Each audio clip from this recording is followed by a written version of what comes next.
kembali lagi di Retina Tips.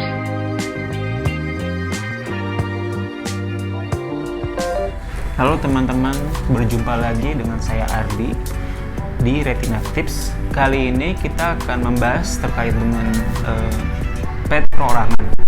Tapi sebelumnya kita akan membahas sebetulnya apa sih PT perorangan itu. Nah, seperti yang sudah dijelaskan di video sebelumnya, PT perorangan itu adalah suatu badan hukum di mana merupakan perusahaan yang terdiri atas satu orang pendiri dan memenuhi kriteria usaha kecil dan mikro. Nah, itu tadi sedikit terkait dengan pengertian daripada PT perorangan. Apabila kalian ingin mengetahui lebih lengkapnya, silakan cek video kami sebelumnya untuk pembahasan terkait dengan PT perorangan. Nah, baik, selanjutnya kita akan menjelaskan bagaimana sih apabila suatu PT perorangan itu akan merubah status hukumnya menjadi PT biasa atau PT persekutuan modal atau PT yang biasanya dikenal di dalam Undang-Undang Nomor 40 Tahun 2007, yaitu tentang perseroan terbatas. Nah, kita akan membahas terkait dengan itu.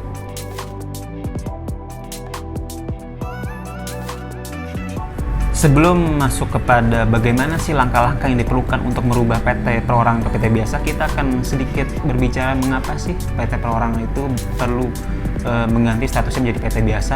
Nah, menurut undang-undang, apabila suatu PT perorangan memiliki jumlah pendiri yang tidak lagi berjumlah satu orang atau mungkin bertambah menjadi 2 orang atau lebih, maka kemudian sudah tidak bisa lagi disebut sebagai PT perorangan. Tidak hanya itu, terkait dengan modal usahanya dan nilai investasinya, apabila tidak memenuhi lagi dari kisaran yang ditetapkan di dalam undang-undang terkait dengan pendirian PT perorangan, maka tidak lagi memenuhi kriteria atau klasifikasi usaha.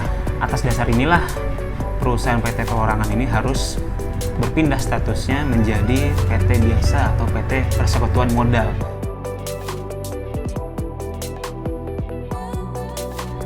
Nah, sekarang kita akan membahas terkait bagaimana dan apa persyaratan yang mungkin perlu disiapkan untuk merubah PT perorangan ke PT biasa. Nah, pertama tentunya seperti tadi yang sebelumnya disebutkan bahwa PT perorangan tidak memiliki atau tidak memiliki kewajiban untuk menggunakan akta pendirian terkait dengan proses pendirian PT perorangan ini. Tapi karena berpindah ke PT biasa, maka ia memerlukan akta pendirian yang kemudian dibuat di hadapan notaris. Nah, apa saja yang mungkin dimuat di dalam akta pendirian ini?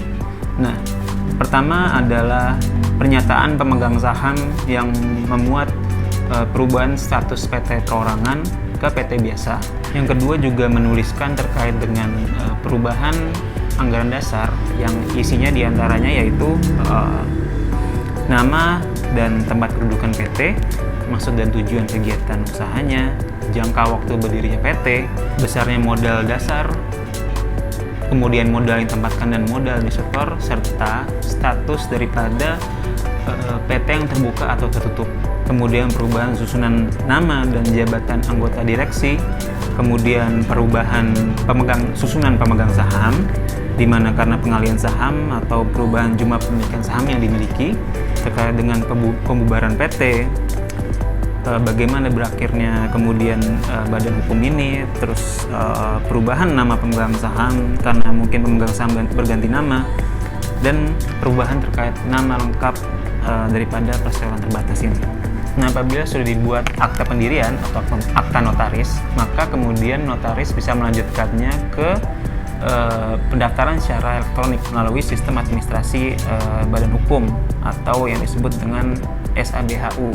Maka dengan terbitnya pernyataan secara elektronik ini, status daripada PT perorangan ini tidak lagi berlaku, dan yang kemudian berlaku adalah status badan hukum daripada PT biasa kepada perusahaan yang kemudian mendaftarkan. Baik, itu tadi teman-teman sekilas terkait dengan pembahasan kita untuk perubahan PT perorangan ke PT biasa atau PT persekutuan modal. Nah, bagi kalian yang ingin juga mengetahui terkait dengan informasi lainnya seputar bisnis, kalian bisa cek di Instagram kami di retina_business.